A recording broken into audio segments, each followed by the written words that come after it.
Well, the protests against Donald Trump's election certainly continuing. People are angry, upset, anxious, and they've taken the streets to voice their concerns. And so there's legitimate questions. Some would say, hey, it's an election. Not everybody gets to win. He's being a sore loser. Or conversely, do they have legitimate fears of what the Trump administration will bring? And for anyone out there who dismisses those as silly, I don't want you to do it just yet. Take a look at who Donald Trump, one of only two people he's tabbed along with his chief of staff, is Steve Bannon. He's the former head of the right-wing site Breitbart, who Trump just appointed as his top strategist. Bannon could become even more powerful than incoming Chief of Staff Reince Priebus, who is currently the head of the RNC, but will soon assume that role within the administration. Now, Bannon's considered a leader, as I said, of that alt-right movement, and one of the movement's core beliefs is that, and I'm quoting here directly, white identity is under attack by multicultural voices and forces. I want you to translate that yourself. In fact, I think it's very interesting that the former KKK leader David Duke and the head of the American Nazi Party both told CNN they wholeheartedly support Trump's pick of Bannon. That's quite the ringing endorsement. Now, even if you say, hey, Trump never asked for their endorsement here, let's look at Bannon's own words and his record. He is so against the establishment, he once told the Daily Beast, quote, I'm a Leninist. Lenin wanted to destroy the state, and that's my goal, too. I want to bring everything crashing down and destroy all of today's establishments. And by the way, one of his most pointed targets is none other than Paul Ryan. Now, as to his personal life, Mr. Bannon, he has been controversial to say the least. In '96, he was charged with domestic violence when his ex-wife accused him of grabbing her by the throat. That case was dropped when she didn't show up to a court appearance. Now, during the divorce proceedings, she accused him of, among other things, anti-Semitism. Here is how that's been reported. And again, these are court documents, and these are the actual quotes that you'll hear in a minute from Steve Bannon. She accused Bannon of blocking their children from attending school because, quote, he didn't want the girls going to school with Jews. Bannon, he denied it, although there's court records of him saying otherwise. And I should also say that he says among those kids that they're bad people, and more than that here, he's worried about if they're around their company, what that would do to their personality. All right, brings us back to Breitbart. When he was in charge, this story ran, calling journalist Bill Kristol, who is a major conservative voice, a, quote, renegade Jew. I can go on here, and we'll get on to more of the Breitbart file, if you will, or the Steve Bannon file, but exactly how's that going to play when you've got a guy who is an avowed anti-Semite or has said things that are anti-Semitic, and he is the political voice? Well, no, there's actually court records where he said in the divorce proceedings about why he didn't want his kids to go to a personal school, to go to a school because they were around other Jewish kids, and that also his concerns about what they would do. Those are court records documented. So, and by the way, the headline of the own site that he ran called Bill Kristol, okay, a renegade Jew. I mean, how much of a pass are we going to give this guy? I mean, this is despicable. Well, it's totally unacceptable. Well, Richard, it's not gonna work. These are accusations, but it's not going to work. He's a lightning rod for criticism. He's a lightning rod for everything that's wrong in this country. It's not going to work. But let me try and help you out a little bit. The more that people like me and you rally against this, the more the president-elect is going to dig in his heels and say he's not going anywhere. Let me just make this point about loyalty. A lot of things in politics may not make sense to most of us. Loyalty is a key concern. I am not approving of anything. Well, let me keep going here because maybe you'll have a second thought. I should also say that Paul Ryan has been, as I said, one of the biggest targets of Bannon, calling him not a real Republican, among other things. This was a person who was just uniformly confirmed. But Mr. Bannon is expressing, and I'm not talking about. Well, let me tell you what he said about women before you react. Okay, here is what Steve Bannon had to say about women. Birth control makes women unattractive and crazy. Another one of the headlines. The solution to online harassment of women? Simple. Women just log off. These are headlines taken from stories on Breitbart. What's the content? I mean, these are provocative headlines for sure. I know this much. If something is said on RFL, should I not be held accountable for it? But what's the content in those pieces, Richard? That's what I don't understand. I mean, I'm they sorry, could as a be, woman, when they could somebody be says birth control satirical. makes women lazy and unattractive, what's your The reaction? first thought I would have is that it's probably there's some satirical. Okay, the purpose hypocrisy to of it. this, if for a moment, Hypocrisy, the Richard. Clinton chief of staff said the following here, if Rahm Emanuel issued public statements talking about Jews the way he did, or about that, let me tell you what he has to say about blacks, all right, and about where he has to go there, talking about the Confederate flag, and we know the meaning of the Confederate flag. Senator He said, Robert Byrd hoist it was the head high of his and KKK proud. And when did he do that? clan. Well, in the 40s and 50s. Okay, but I mean, and now we're 2016. So he talked about flying the Confederate flag, fly it high and fly it proud here. He says it's a glorious heritage. The Southern Poverty are they Law quoting Center, somebody? they describe Bannon as the following. He's got a long history of bigotry. He's insinuated, that African Americans are, quote, Where did he naturally insinuate aggressive and violent within the pages of Breitbart.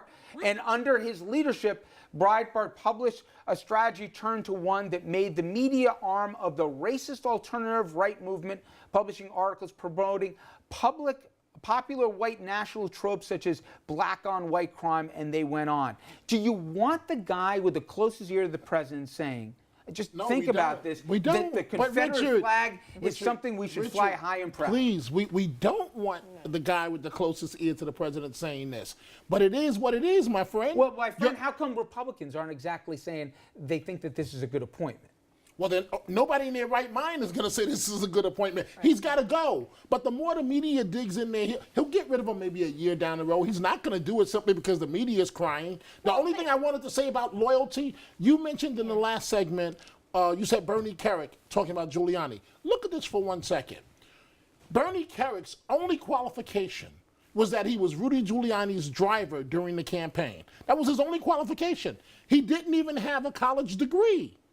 Rudy Giuliani gets elected and appoints Kerik his police commissioner, and had to get a waiver because he did not have a college degree. What was his qualification? His only qualification was that he drove saw how Rudy. That turned out. He was a crook who went to jail, and we found out that he robbed 9/11. He took You're he took it apart. You're proving my point. That Donald Loyalty. Trump is appointing somebody who's not qualified to run a But urinal loyalty, to be a political. loyalty. And there are examples in every administration. Oh, please, Nan, you're better than this. Richard, tell me somebody I'm you not- know. Name one person who has gotta said the go. equivalent He's of gotta Steve go. Bannon. He's gotta go. Name one.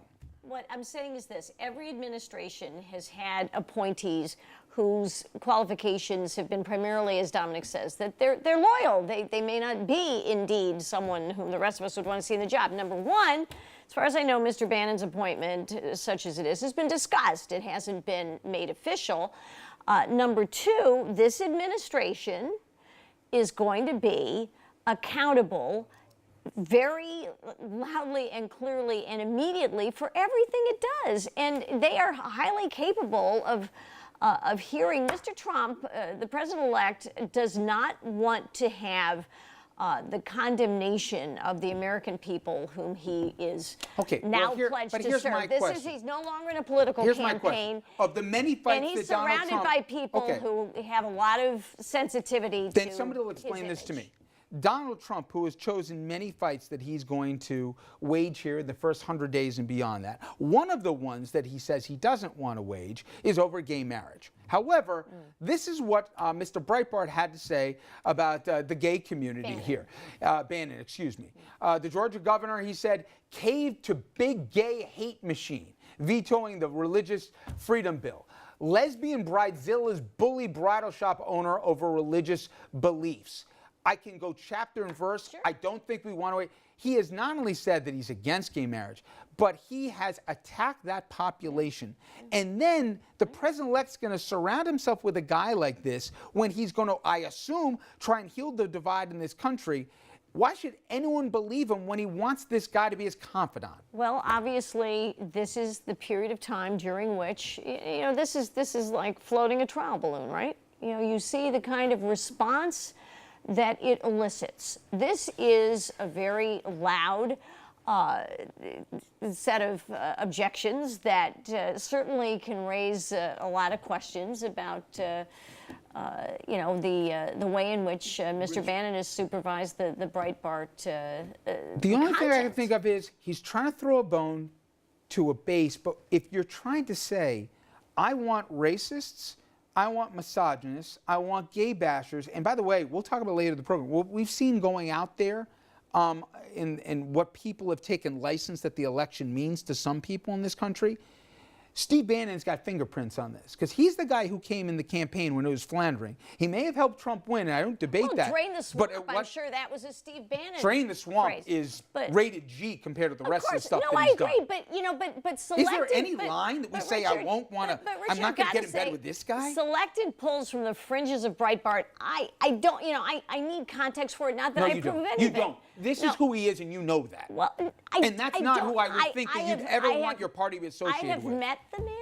I met him in the company of an audience of a lot of establishment folks, actually, at the home of a friend who would be considered a member of the establishment. He certainly, he was, and Mr. Bannon actually addressed us, and he said, look, you know, I am a populist nationalist. And he made a big point of saying of his military service. He was in the Navy. He's very proud of but that. when somebody wants to say, But I think yeah. he feels his main point was that people. Richard, I'm not defending any of those headlines. Well, Don't get no, me but wrong. you are I'm to not say he defending- should surround himself by better no. people. Well, all I'm saying is this. In the campaign, what he voiced was, or what we assume he voiced to Mr. Trump, was the concerns of the vast number of people, and it transcends race. It's, you know, Okay, it's but the you know, working here's people here's the point. who were not he's being not heard. he's not being put on a a level 5 job in the agricultural department. This guy is in the White House with he's the ear not of the. yet. Hold on. not, He doesn't need to be confirmed. He's being- Okay. Okay. but He doesn't he's need to be being- confirmed. But he's So, being considered. He's more than being considered. One He and assumes. he and Reince Priebus Priebus. have both been named, the only two so far. To me, if we have to have a debate in this country that an anti-Semite, a guy who believes that we need to have white identity and fight multiculturalism in America today, But that and won't also be accepted. That won't be accepted. I mean, that prima facie what? will not be accepted. then why not bring David Duke in?